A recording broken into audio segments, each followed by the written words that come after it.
प्यारे बच्चों, हम लोग ओमाना जर्नी के बारे में पढ़ रहे हैं और ओमाना जर्नी के लेसन के थ्रू हम सीखेंगे कि सफ़र कैसे किया जाता है और उसमें बहुत ख़ास चीज़ें, बहुत इम्पॉर्टेंट चीज़ें, जैसे कि कैसे हम रिजर्वेशन का रिक्विजिशन फॉर्म भर सकते हैं।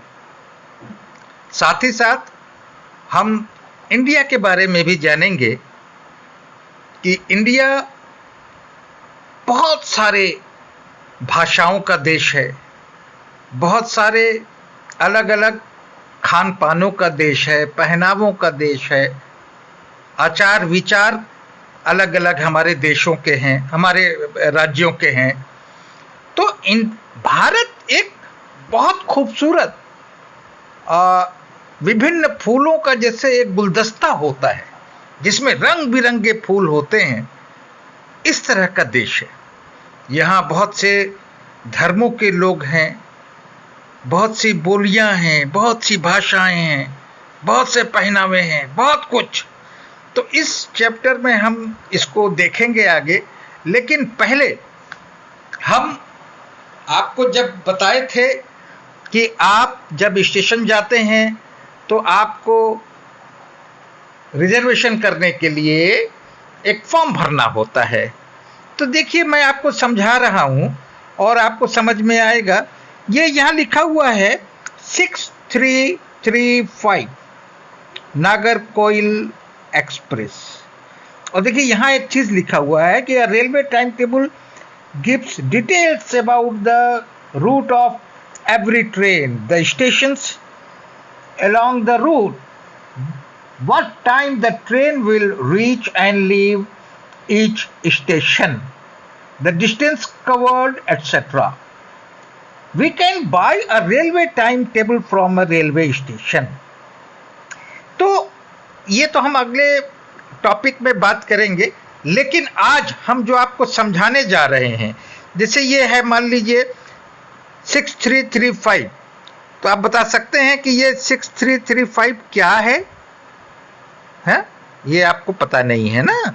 तो ये एक्चुअली क्या है? Train number. ये क्या है? Train number 6335। और ये नागरकोइल एक्सप्रेस है, ये ट्रेन का नाम है, train name, Nagercoil express, Nagercoil express. मैं आपको समझा रहा हूं क्योंकि फिर मैं आपको एक्टिविटी देने वाला हूं।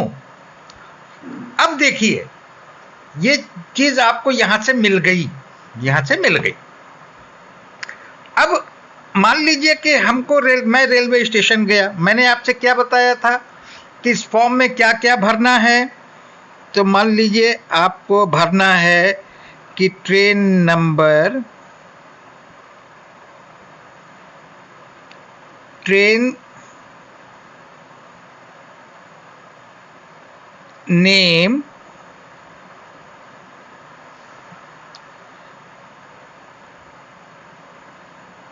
Date of journey, date of journey, station from to, from to, ठीक है, नंबर ऑफ बर्थ,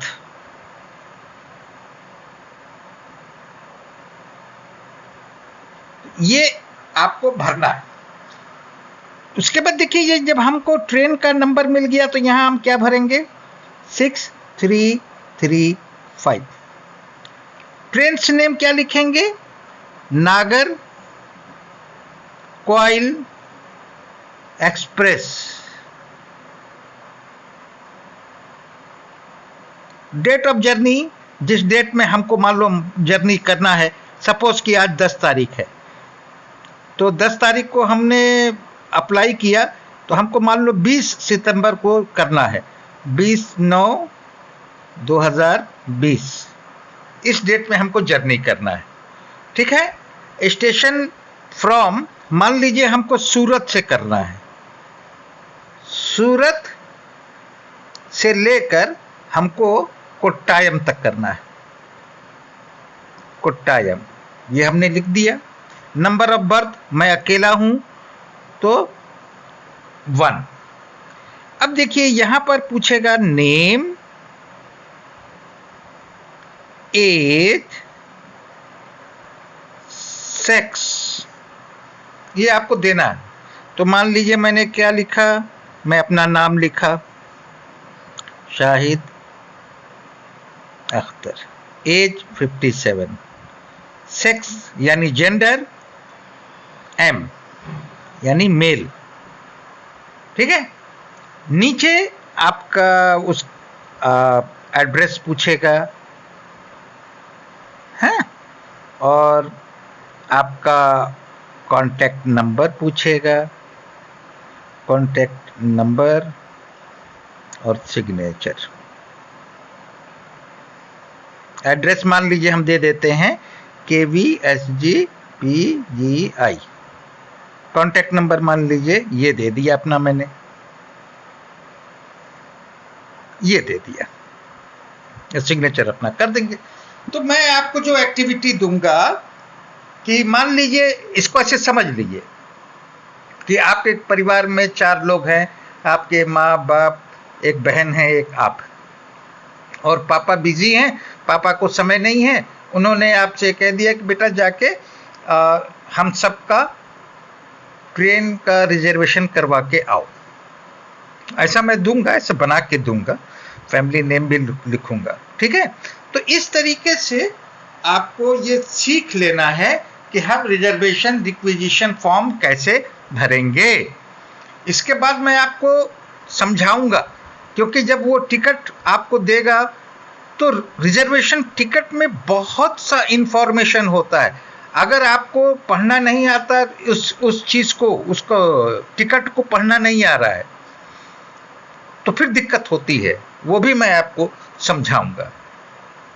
तो आज हम बात करने जा रहे हैं कि जैसे मैंने कहा कि ये सिंपल एक ट्रेन जर्नी नहीं है। इस चैप्टर से आपको बहुत कुछ सीखना है अपने अलग अलग राज्यों के बारे में। ठीक है, तो जैसे मैंने आपसे बताया कि ओमाना जर्नी स्टार्ट करती है कहां से, अहमदाबाद से। ठीक है, तो अहमदाबाद से वो जर्नी स्टार्ट की और उसको जाना है कोट्टायम। तो देखिए वो अहमदाबाद आप देख रहे हैं कि वो कहां पर है, गुजरात, गुजरात में है। अलग अलग स्टेशन होते हुए उसने अपनी डायरी में मेंशन किया है कि जब वो वहां से चली है ट्रेन, कहां से, अहमदाबाद से, तो जब नेक्स्ट कुछ स्टेशन क्रॉस करने के बाद वहां पर आया तो उसने विभिन्न जगहों पर अलग भाषा सुना। उसने देखा कि खाने का सामान भी अलग है। जब वो वलसाड में पहुंची तो उसको सुनाई दिया बटाटा वड़ा, बटाटा वड़ा, दूध शाक, दूध शाक। तो देखिए वो तो गुजरात की भाषा थी, गुजरात का था। लेकिन जब वो ट्रेन और आगे बढ़ती है तो उसने देखा कि अरे दूसरे स्टेशन पे तो, यहाँ पर तो हम जब वो पहुंची है तो वहां तो इडली वड़ा मिल रहा है। तो देखिए चेंज हो गया कि नहीं हो गया उनका खाना। तो देखिए इसको ऐसे समझिए, गुजरात से चली है ट्रेन तो अगला राज्य मिला गोवा। तो ये गुजरात, गोवा, उसके बाद फिर एक राज्य मिलता है कर्नाटका, कर्नाटका, और तब जाके ये पहुंचती है ट्रेन केरला। तो कितने राज्य को उसने देखा? गुजरात, गोवा, कर्नाटका, केरला। आप बता सकते हैं कि सबकी भाषा क्या एक है? गुजरात की गुजराती, गोवा का कोंकणी, कर्नाटक का कन्नड़ और केरला का मलयालम। तो जितने स्टेट्स अलग अलग आप क्रॉस करते जाते हैं, आप देखिए कि हमारा भारत कितना महान है। इतनी भाषाएं कहां मिल सकती? दुनिया के किसी हिस्से में नहीं मिलेंगी। न सिर्फ भाषा अलग हो जाती है, बल्कि उनका जो फूड हैबिट है वो भी डिफरेंट है। आप यहां पर चले जाएंगे केरला में, तो यहां पर साउथ इंडियन डिश है, इडली है, डोसा है, वड़ा है, ये सब मिलता है। गुजरात में आ जाएंगे तो आपको ढोकला है, फाफड़ा है और दूसरे दूसरे चीजें हैं। फर्क हो गया। तो इसको हमको जानना है, यही चीज तो हमको समझना है कि हम अपने देश को समझ रहे हैं। इस ओमाना जर्नी के माध्यम से हम अपने देश को समझ रहे हैं। अब देखिए, ओमाना जब जर्नी कर रही है, उसने नोट किया कि गोवा से केरला तक का जर्नी में 2000 ब्रिज है, ब्रिज, और 92 टनल्स हैं। टनल्स मतलब सुरंग।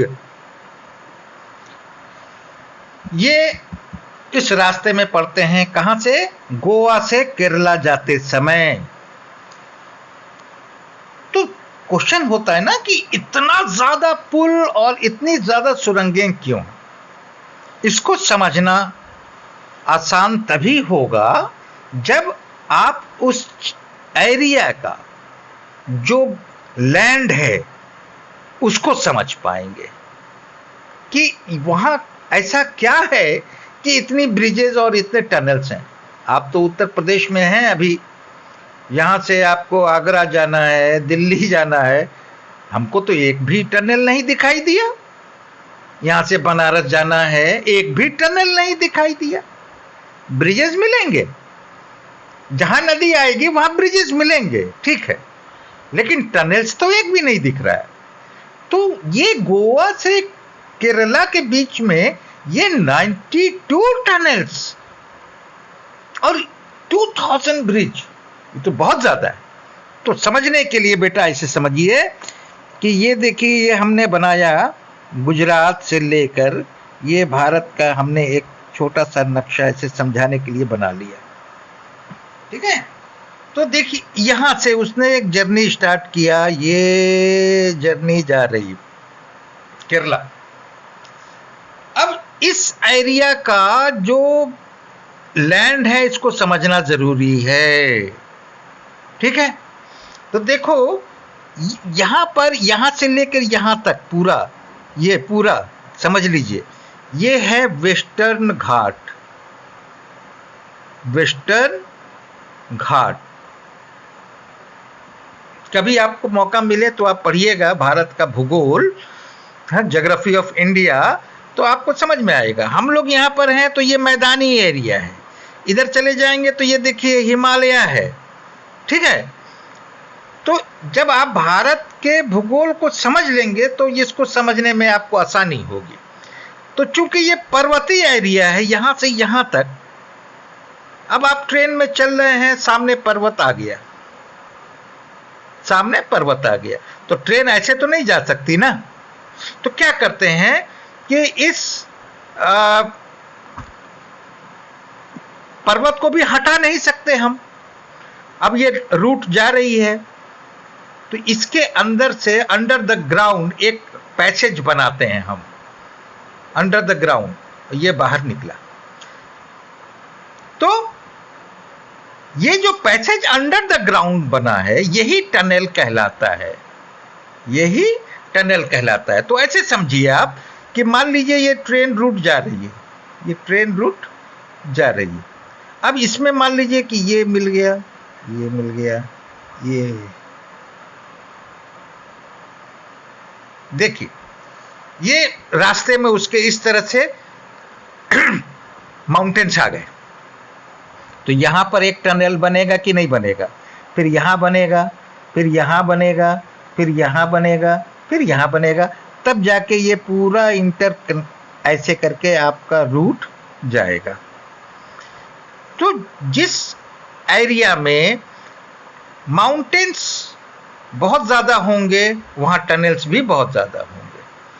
अब ब्रिजेज है, तो इसका मतलब ब्रिजेज तो आप जानते हैं नदियों पर बनता है, और बहुत बड़े बड़े अगर उसमें बीच में कोई नहर जैसा जा रहा है या कोई और वाटर बॉडी है, तो क्या हमने देखा? हमने देखा कि in the route from Goa to Kerala these areas are mountainous area, mountainous यानी पर्वतीय क्षेत्र है, और इसमें बहुत सा वाटर बॉडीज है, बहुत वाटर बॉडीज है। अगर बहुत ज़्यादा वाटर बॉडीज है तो यहाँ बन जाएंगे ब्रिजेस, और माउंटेन एरियाज हैं तो यहाँ बनेगा टनल्स। तो ये जो 2000 ब्रिज और 92 टनल्स हैं, तो इसका कारण आप दे सकते हैं कि in the route from Goa to Kerala there are so many water bodies and mountain areas. मेरा ख्याल है कि आपको समझ में आ गया होगा कि टनल्स कहाँ कहाँ बनते हैं। जहाँ कहीं भी रूट के सामने अगर माउंटेन आता है तो अंडर द ग्राउंड पैसेज बनाना पड़ता है, और वो अंडर द ग्राउंड जो पैसेज बनता है वही टनल कहलाता है। तो बहुत ज़्यादा मैंने आपको समझाया कि यहाँ से यहाँ तक ये पूरा पश्चिमी घाट, वेस्टर्न घाट कहलाता है, ये पूरा माउंटेन एरियाज है, ठीक है। तो इसी के कारण यहाँ पर टनल्स बहुत ज़्यादा हैं, बहुत ज़्यादा वाटर बॉडीज़ हैं, इसलिए बहुत ज़्यादा ब्रिजेज हैं। आज के लिए बस इतना ही। Thank you.